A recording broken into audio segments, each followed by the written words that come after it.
everyone, I'm Clem and welcome back to my channel. Today I'm finally going to be sharing with you my thoughts on the different books I've read in September. I know we're like in the middle of October and it might be a bit late to do my September wrap up, but you know what? I don't care because I don't have time to film when I want to. So I'm doing the best I can, and honestly, I don't think there are rules actually, so maybe I'm putting a lot of pressure on myself for nothing. Still, in September, I've read 4 books. Actually, I've read 3 physical books and I've listened to 1 audiobooks. Most of the books I've read this month were amazing, and I'm just going to go in more details right now. So the first book I've read was my classic for the month, and it was The Wizard of Oz by L. Frank Baum. So it was the first time I read the original story, like I saw when I was little, and I don't remember it actually, the movie, like the original one. Then I saw the Disney one with like Mila Kunis, Michelle Williams, and the man from 127 Hour, which was a retelling, and I saw the musical Wicked back in London. So I know about it because also I remember when I was a kid, we listened to a tape, like the story on a tape in the car, but you see, it wasn't really my story, it was more my sister's story. So I finally read it because I wanted to understand all the references in Wicked, and just to finally read it because it's a classic and I had it on my shelf, so I had to read it. I think I gave it this book 3 out of 5 stars just because it's really for kids, and basically in each chapter the same thing is happening over and over again, and it's not like really exciting, and I think that's why it's really a book for kids, because a kid can easily understand it. Also, Dorothy is really bothering me. I don't know, but I mean, she's a kid, and I think I'm rooting for the Wicked Witch of the East, because I love Wicked, so I don't care about Dorothy. I care more about the witches and Glinda, but actually Glinda, you don't see her at all. Like, you see her in the last chapter, and the last chapter is like 3 pages and that's it. So yeah, it was nice, but really repetitive, and it bothered me a little, but still it was enjoyable and it was nice to finally read it. Next this month I read My Calamity Jane by the Lady Jenny, so Cynthia Ann, Jodie Meadow and Brodie Ashton.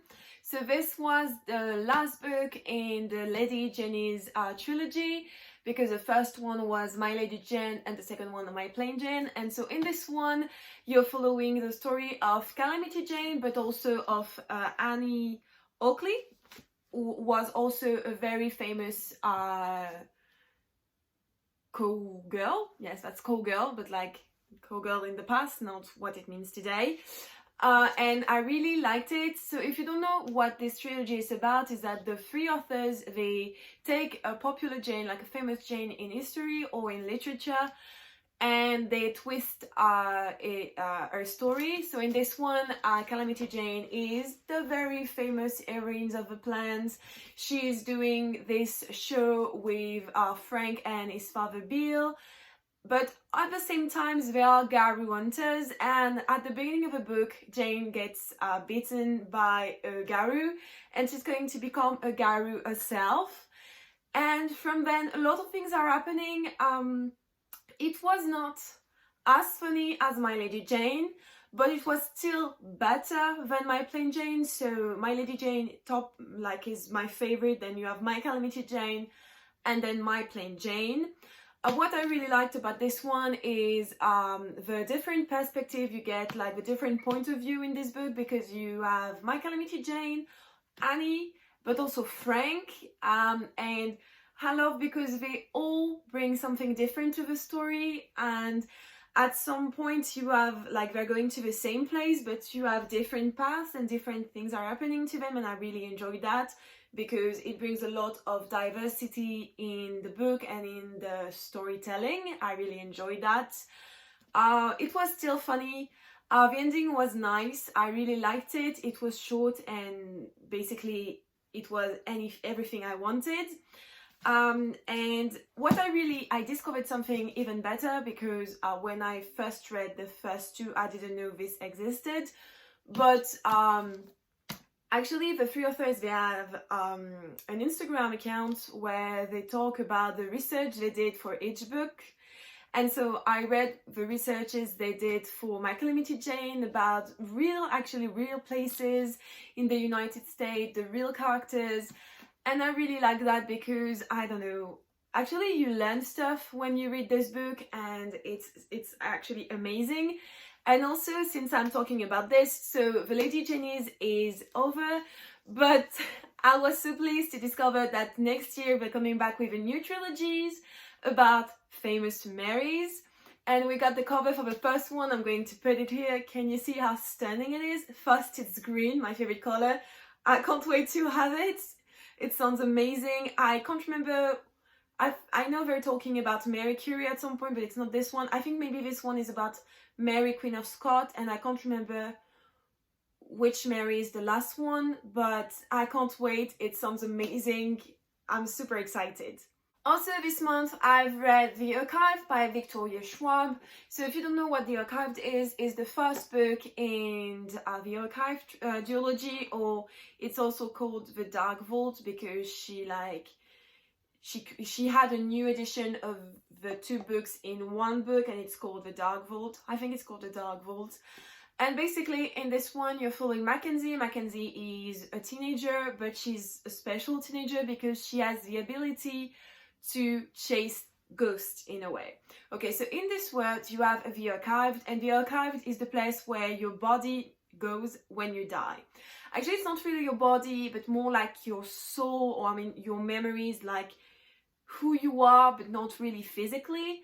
And so the bodies are kept there, but actually some bodies sometimes escape in the Narrow, and the job of Mackenzie is to get them back into the Archives. So she has to chase them. She has a list where the names appear and she has to chase them in what is called the Narrow. So Mackenzie is living her life like she just moved in this old hotel, was transformed into flats called the Coronado. Also at the beginning of the book you know that a brother Ben died a year before, and she also lost a grandfather who was himself a keeper. A keeper is the name of a job Mackenzie has. And so she moves here. Everything is really weird because she has to grieve a brother, but she doesn't know how to do it.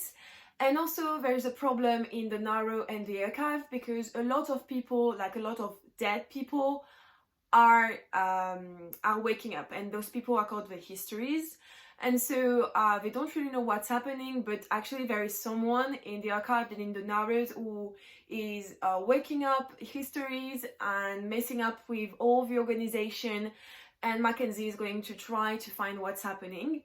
So I was expecting so much more from this book. Like, okay, I enjoyed it. It was really enjoyable. I'm going to read the second one, though with how this one ended, I don't know where the second one is going to go. I don't know if it's going to be like the same story or another one. I'm really like I don't know where this is going to go. So I enjoyed it, but as I said, I was expecting so much more because most of the book is really flat, like nothing's really happening, and a lot of things are actually happening in the last 100 pages, and this is like a 300 pages book. So you see, it was really slow. I expected so much action, and I don't know, yeah, great, but not the best one I've read by V. Schwab. So one of my best friends told me that she preferred the second one, so maybe I will prefer the second one, but right now I'm a bit disappointed, but I still liked it. And last but not least, this month I was clever enough to finally listen to The Seven Husbands of Evelyn Hugo by Taylor Jenkins Reid. And let me tell you, this is definitely one of my favorite book of the year, maybe my favorite book of the year, because it was amazing, perfect. I don't know, I was so into it, like I was listening to it all the time. I couldn't stop.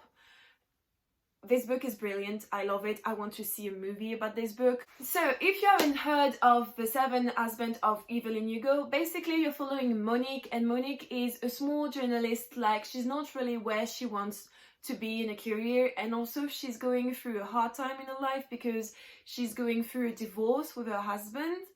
But one day she received a call from Evelyn Hugo, and Evelyn Hugo is this very famous Hollywood star, like from the golden age of Hollywood, and she's really old, and it's been years since she haven't talked to any journalist who did any interview. So Monique is like, what's happening?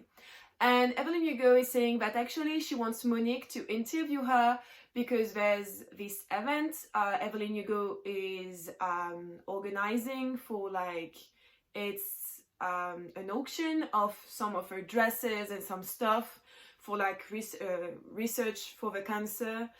And so Monique goes, but actually she arrives and Evelyn goes tells her, actually we're not doing an interview, you're going to write my biography. And so Evelyn Hugo is there and she's telling her about whole her life and about her 7 husbands. But I mean, I think, like, I saw the whole thing coming. Like, I'm going to spoil it. I'm sorry if you don't want, then just go away. I saw the fact that she was gay coming, but I wasn't expecting it. I don't know how to explain that, because I was sure there was going to be something like, it wasn't going to be just her life and the fact that she had 7 husbands. There had to be something behind that. And the fact is that she's gay and a love story with, like, the love of her life. It was heartbreaking, but at the same time amazing. I loved everything about it.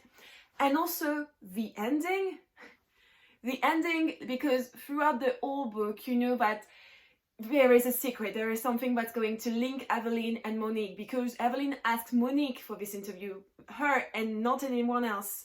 So you know that there's something.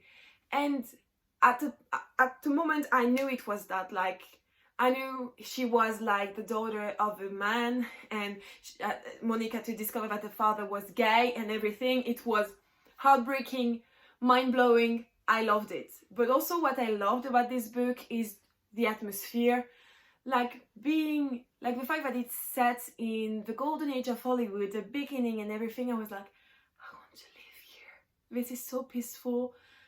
Actually, it's not really peaceful, but I don't know, I was so good. I loved reading it because I loved learning about Hollywood at that time, but also gay people at that time. Evelyn Hugo is an amazing main character. She's so well built. I loved it so much. I'm going to stop now because I could talk about this book, I think, for hours, because it's so good, so good. I finally understand why everyone loves it. And I mean, the hype is deserved, like 100%. I'm going to buy it and I'm going to reread it one day because this book is beautiful. I loved it. So yeah guys, that's it for today. I hope you liked this video. Don't forget to like and to subscribe to my channel if it's not already done. Also, tell me in the comments down below what is the best book you've read this month. If you haven't understood, for me it's The 7 Husbands of Evelyn Hugo, but I would love to know yours. And anyway, I will see you next time. Bye guys!